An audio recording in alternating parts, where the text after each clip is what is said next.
Hello, everybody. This is Mike with Soundstage EDU. And this one's going to start a little different than normal. The message that I have for you guys today, my intro music just doesn't fit. So I've decided to forego that. Because the message that's been brewing around inside of my head, it's a little heavier than I anticipated. I spent a lot of time in a car recently, and I've had time to think and process what I'm going to share with you guys today. So like I said, it just didn't fit. So it's just a cold start. We're just going to dive right in. I'm sitting in a hotel room in Midland, Texas right now. It's hotter than you could ever imagine here. You're going to hear the air conditioner kick on and off because it's one of those old air conditioners, and it's right next to me because I'm trying to stay cool. So no polish, just a message that I want to share with you guys. I want you to buckle in because it's a little long. It's a little emotional. And that's kind of why I've taken my time to actually do this. But I had a moment to do it, and I feel motivated to do it, and I'm going to go ahead and just do it. So if I get emotional, if you get emotional, that's okay. But this past weekend, I did something that I've never done before. And saying that out loud feels a little bit strange because if you know anything about my background, this honestly probably isn't going to make that much sense to you guys. But this past weekend, I went to DCI finals as a spectator for the first time in my life. For those of you that don't know, I'm 50 years old. And that's the first time I've ever done that. I mean, I've been to finals before, many times. But I was always on the other side. I was the kid. I was the student. I was wearing the uniform. I was carrying the drum. I was walking through that tunnel. I was standing under those lights. I knew what it felt like when somebody said, "It's time." I knew what it felt like waiting to enter that field. I knew what it felt like when months of work suddenly came down to a handful of minutes. I knew what it felt like to hear that crowd when we stepped out from under that tunnel. And I knew what it felt like to take that last breath. And I knew what it felt like when somebody finally gave the release. And there was nothing left to play. I've known all of that for decades. But I never sat in the stands and watched it happen to somebody else. Not at finals, anyway. And until this weekend, I don't think I ever really stopped to ask myself why. Maybe I didn't want to. Maybe there are some places in our lives that become so connected to who we used to be that returning to them requires us to meet that person again. And maybe I just wasn't ready to do that. So I didn't. For decades. I moved on. I mean, at least that's what I told myself. I mean, life happened, right? Career, family, work, responsibility, bills, kids, all of the things that slowly accumulate until that person you were at 18, 19, 20 years old starts feeling like somebody that you used to know. You still have the stories. You might still have the pictures. You can tell somebody, yeah, I marched drum corps. Then you move on to something else. Because that's what I was, right? It was something I did. Except I'm beginning to understand that it wasn't. And I think that's what happened to me this weekend. I finally went back. And I watched. There's something profoundly different about watching finals when you've stood on the other side of that field, looking into the crowd. Because I know what those kids are feeling. I mean, at least I know what I felt. I know what exists underneath the uniform that the audience can't see. People watching from the stands see the product. They see incredible technique. They see impossible music. They see drill that seems like it shouldn't physically be possible. They see rifles flying through the air. They see performers moving at ridiculous speeds while producing sounds that have absolutely no business coming out of a human being who's also running across a football field. They see excellence. And that's what they're supposed to see. Because that's what we present. We polish away the struggle. That's the job. That's the work. You don't show the audience the rep from Tuesday morning where absolutely nothing worked. You don't show them the kid that's sitting against the equipment truck wondering if they're actually good enough to even be here. You don't show them the blister underneath the blister that's wrapped in a Band-Aid and stuffed into a sock and then another sock and it's still soaking through with blood into your shoe. You don't show them the argument on the bus. You don't show them the homesickness, the exhaustion, the instructor saying the same thing for the 47th time. You don't show them the night that somebody cried because they were convinced they were letting everybody down. You don't show them June. You show them August. And August is beautiful. But when you've lived June, you see August differently. You know what it cost.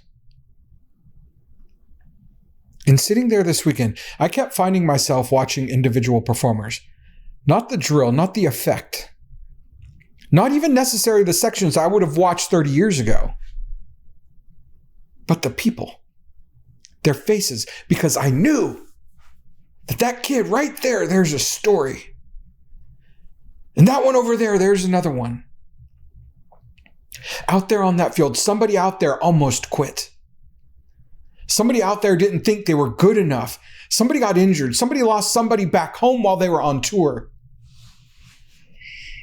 Somebody spent the entire summer fighting something nobody around them knew about. Somebody showed up terrified. Somebody showed up arrogant and got humbled. Somebody showed up quiet, found their voice. Somebody showed up believing that they were weak and discovered that they weren't. And all of them are standing on that same field together. That's drum corps. That's band. That's theater. That's sports. That's any place where young people agree to build something together that none of them could have possibly built alone. And then, eventually, somebody gives that last release. This is the part that gets me. Every year at finals, after those final performances, and you're watching it on TV at home, or what I recently discovered in the stadium, looking at the Jumbotron, the cameras find the kids.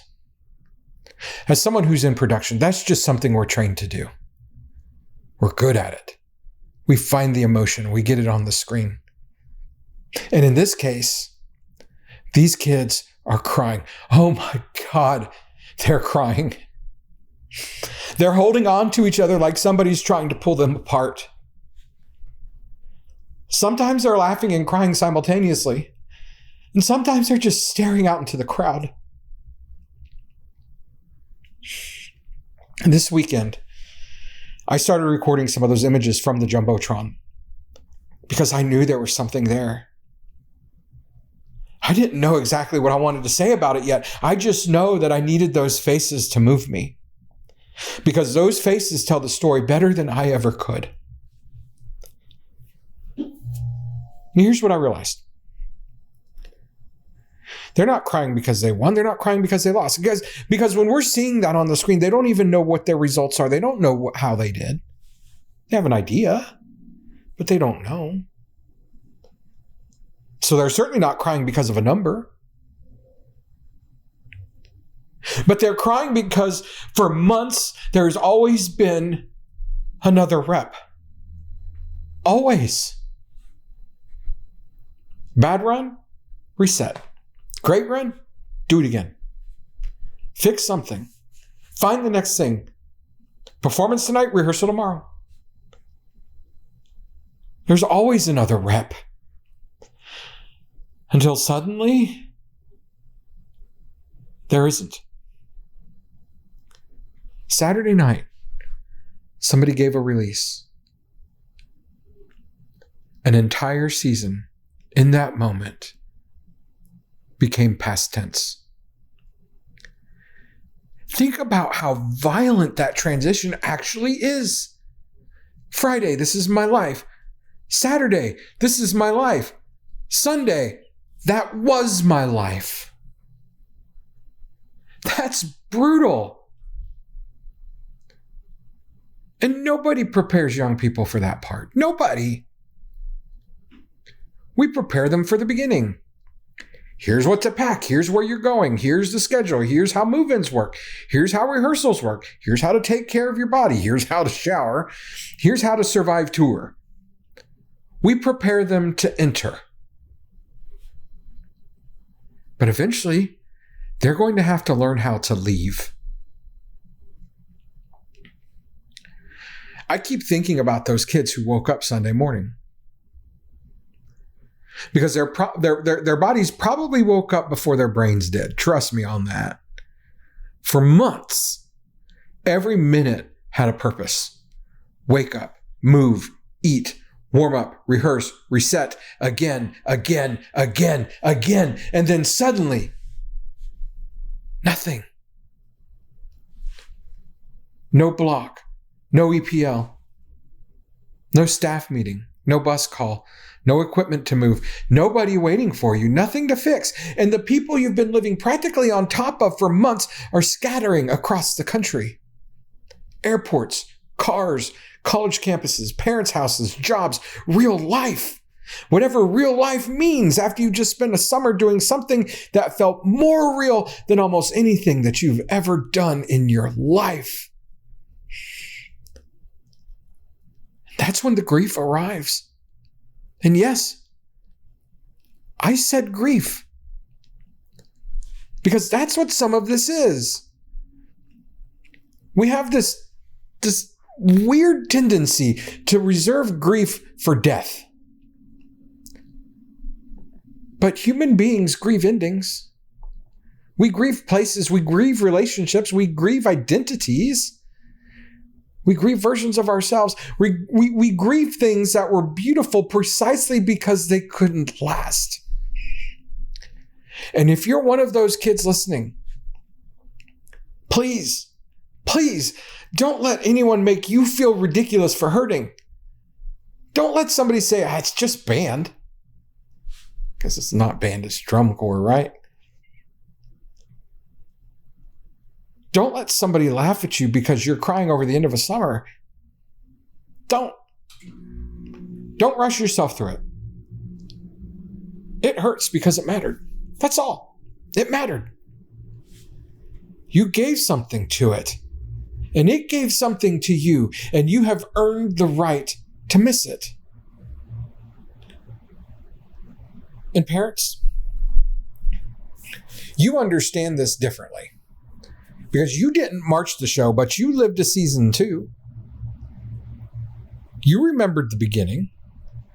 You remember the packing, the anxiety, dropping them off at that school that hosted them.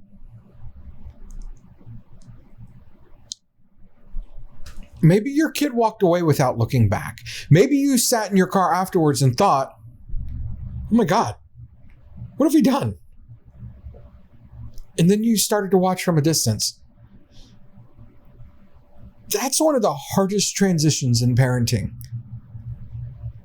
There comes a point when the thing your kid needs from you is for you not to rescue them. You can't take the rep. You can't absorb the correction. You can't make the staff like them. You can't make their body stop hurting. You can't make their friends behave. You can't fix the bad rehearsal. You can't make them first chair. You can't guarantee them a spot. You can't guarantee success. All you can say is, I love you. Eat something, drink water, sleep. Call me when you can. And also, you can look them in the eye and you can say, you can do this. And then you watch. And somewhere during that summer, the kid changes. Maybe you can't even identify exactly when that happened, but the kid who comes home isn't quite the kid that you dropped off. There's something different in the way that they carry themselves now. Something behind the eyes. Because they now possess evidence. Evidence that they can survive difficult things. Evidence that discomfort doesn't automatically mean danger. Evidence that failure doesn't automatically mean finished. Evidence that they can be absolutely terrible at something. Work and work and work and become better. Parents, that's why you're crying at the last note too. You're not looking at a score. You're looking at your kid. And you're thinking, God, look what you just did. But underneath that, maybe you're also thinking, look who you are becoming.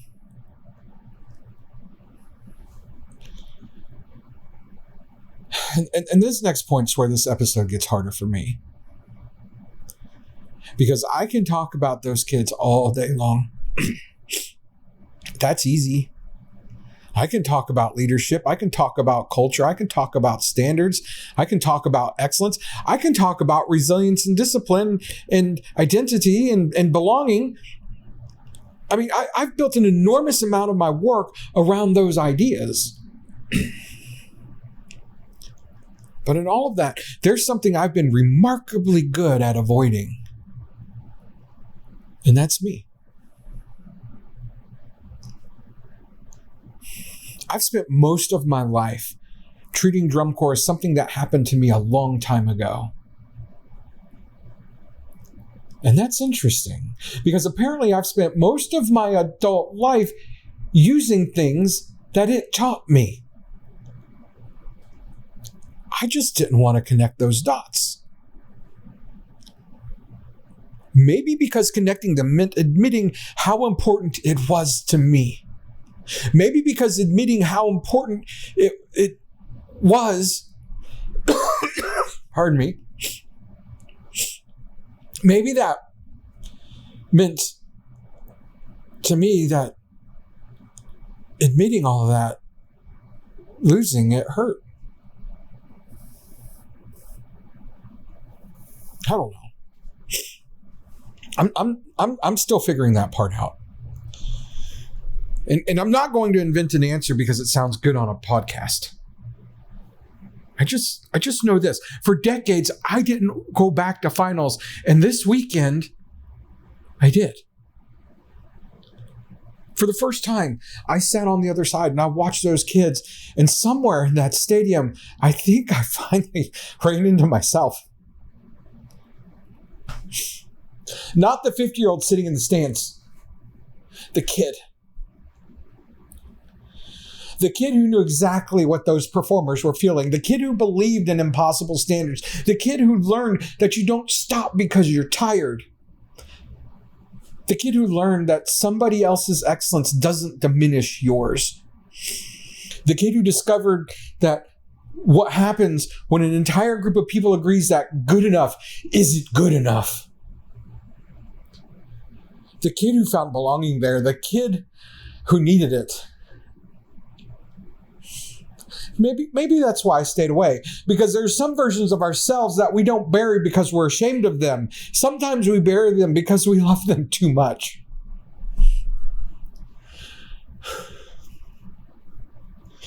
And I love that kid. I think I just forgot that I did. Here's a realization that's been following me around since finals. I thought drum corps was somewhere that I went. It wasn't. I thought it was something that I did. It wasn't. I thought I left it behind. I didn't. Because I can find it everywhere. I can find it in my work. I can find it in the ridiculous standards I sometimes hold for myself. I can find it in the way that I prepare. I can find it in the way I walk into a production environment where everything is going wrong and start solving the next problem. I can find it in the way I teach. I can find it in the way that I lead. I can find it in my belief that young people are capable of far more than adults sometimes allow them to believe. I find it in my impatience with mediocrity disguised as kindness. I can find it in my belief that high expectations and love are not opposites. I find it in my conviction that belonging doesn't require lowering the standard, and I can find it in almost everything I've spent the last year talking about, and somehow I didn't see it. Or maybe I didn't let myself see it, because drum corps didn't just teach me how to play, it taught me how to become. And that's very different. I learned that excellence isn't an event, it's a habit. I learned that you don't magically become excellent when the audience arrives. You become excellent on some miserable Tuesday afternoon when nobody's watching. I learned that talent can get your foot in the door, but discipline determines what happens after you walk through it. I learned that correction isn't rejection. I learned that somebody demanding more from me didn't necessarily mean they thought less of me. Sometimes it meant exactly the opposite. That's the same lessons I brought into teaching. I just didn't realize it. I learned that the people beside me weren't obstacles to my success. They were part of it. I learned that I could be exhausted and still contribute just like I did today at work. I learned that I could fail and come back. I learned that I could be scared and still perform. I learned that confidence doesn't always come before action. Sometimes you do the terrifying thing first, and then that confidence catches up later. And maybe most importantly, I learned what it felt like to belong to something that asked for everything that I had. And then it showed me that I had more. How do you leave something like that behind? You don't. You just stop wearing the uniform. So kids, students, drum corps performers, this is the thing that I want to give you. And not as an expert. Not as somebody trying to convince you that drum corps is the greatest activity mankind has ever invented. Just as somebody standing farther down the road. You cannot possibly understand yet what you are taking home. You think you're taking home memories, pictures, videos, GoPro videos, maybe a medal, maybe a jacket, maybe some scars, probably the most god-awful tan lines. You're taking home more than that. You're taking home a version of yourself. And someday, life is going to ask something difficult of you. And it won't have yard lines. There won't be judges. Nobody will yell reset. There won't be a staff member standing on a tower telling you what needs to change. It might be a career, a marriage, parenthood, loss, leadership, failure, starting over. Standing beside somebody you love while they're hurting and realizing there's absolutely nothing you can do except stay. And somewhere inside of you, there's going to be this person who remembers, hey, friend, we've done hard things before. Maybe not this thing, but hard things. I know what one more rep feels like. I know how to get up tomorrow. I know that today's failure doesn't have to be tomorrow's identity. I know how to stand next to somebody and carry my part. That's what you brought home. And you won't recognize all of it immediately. I didn't. Apparently, it took me 30 years and a trip back to finals. And then there are the people. God, the people. This might be the part that gets harder as you get older. Because when you're young, you assume there's always more time. You say, oh, we'll stay in touch. And you mean it. You really do. Everybody means it. Then life begins. College, jobs, marriage, kids, moves, careers, divorces, illness, success, failure, everything. Everything. And then people drift. Some won't. Some of those people will still be in your life decades from now. But others won't. And here's the strange part. They can still matter. They can absolutely still matter. Someone you haven't spoken to in 20 years can still occupy a permanent room in the architecture of who you became. Because they were there. They saw you before you became you. They knew the unfinished version. They stood next to you when neither of you knew what the hell you were doing. Right? You struggled together. You succeeded together. You were young together. There's something sacred about the people who knew us while we were becoming. And when I watched those kids hug on that Jumbotron, that's what I saw. They think they're hugging because the season ended. When some of them are actually saying goodbye to a version of their lives they will spend decades remembering. They just don't know it yet. And maybe that's merciful. I don't know. Maybe we're not supposed to understand the importance of every moment while we're living it. Because maybe if we did, we'd never be able to really move on. And then there are the age outs. Everybody gets to say next year, and you don't. I've been thinking about you guys. Because there's something uniquely cruel about knowing the last time is, in fact, the last time. You walk onto the field knowing last warm-up, last entrance, last show, last release, final note. And then you're supposed to walk away. I wish I could tell you that there's some magical sentence that makes that easy, but there isn't. But I can tell you something from the other side. You're going to spend years discovering that the activity didn't leave when you did. It changed addresses. It moved inside of you. And one day, maybe 30 years from now, you may find yourself sitting in the stands at finals. Maybe for the first time. And you'll watch a bunch of kids you've never met crying on a Jumbotron, and suddenly you'll be 19 again for just a second. You'll remember the sound, you'll remember the lights, you'll remember somebody standing beside you, and you may discover that the thing you thought you lost had been quietly living inside of you the entire time.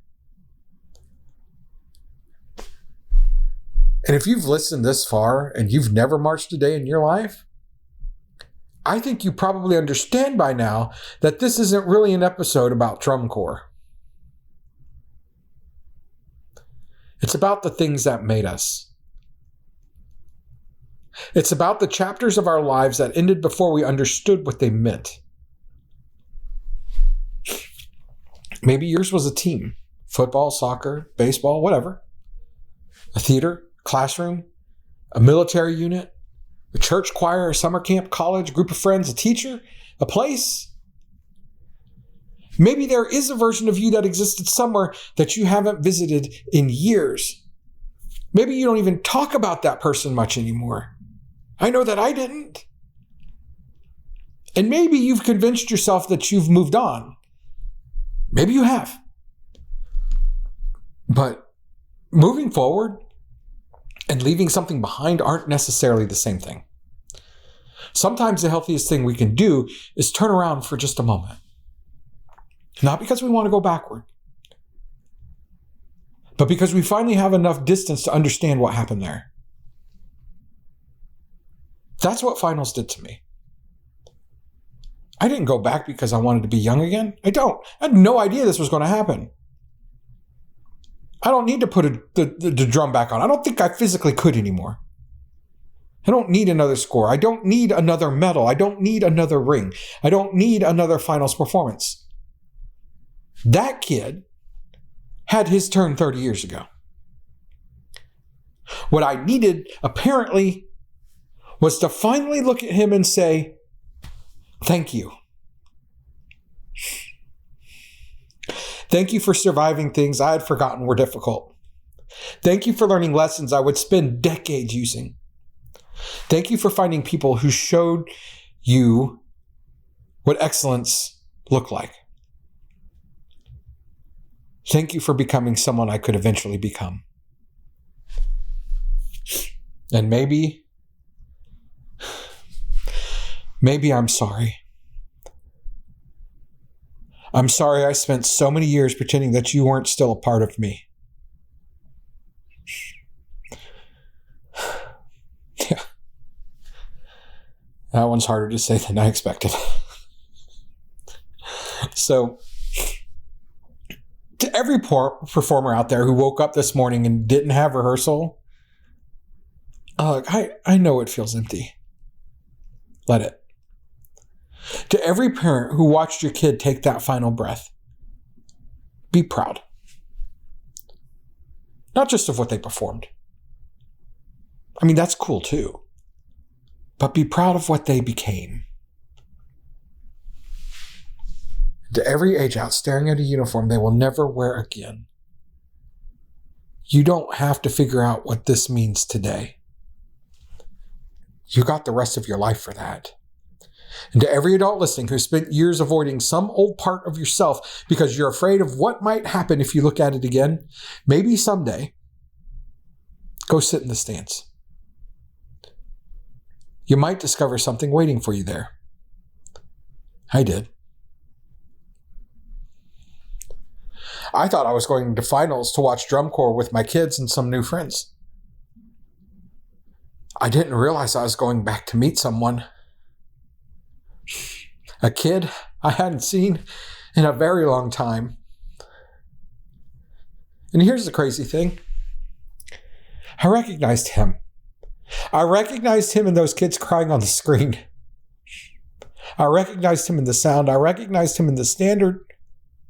I recognized him in the people holding on to each other after the last note. And finally, I recognized him in me. Because I know now. I am who I am today in part because of what happened on those fields. Because of those rehearsals, because of those people, because somebody taught a scared young person that excellence wasn't something you waited to become worthy of. You worked. You failed. You listened. You changed. You got up and you took another rep again.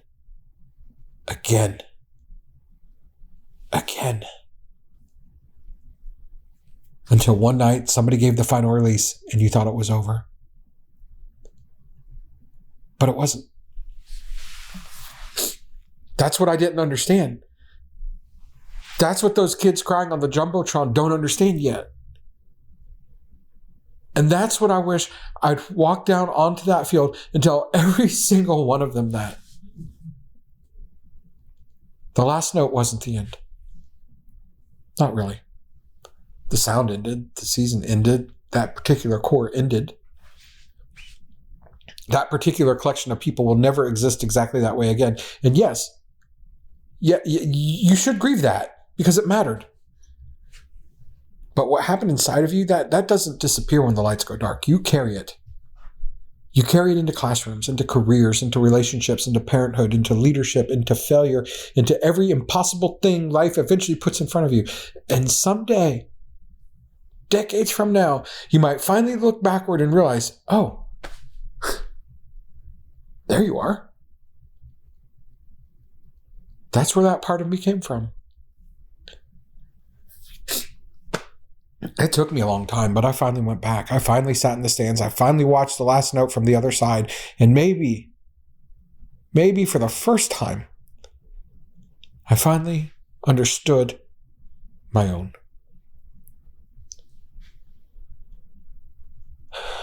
The season's over.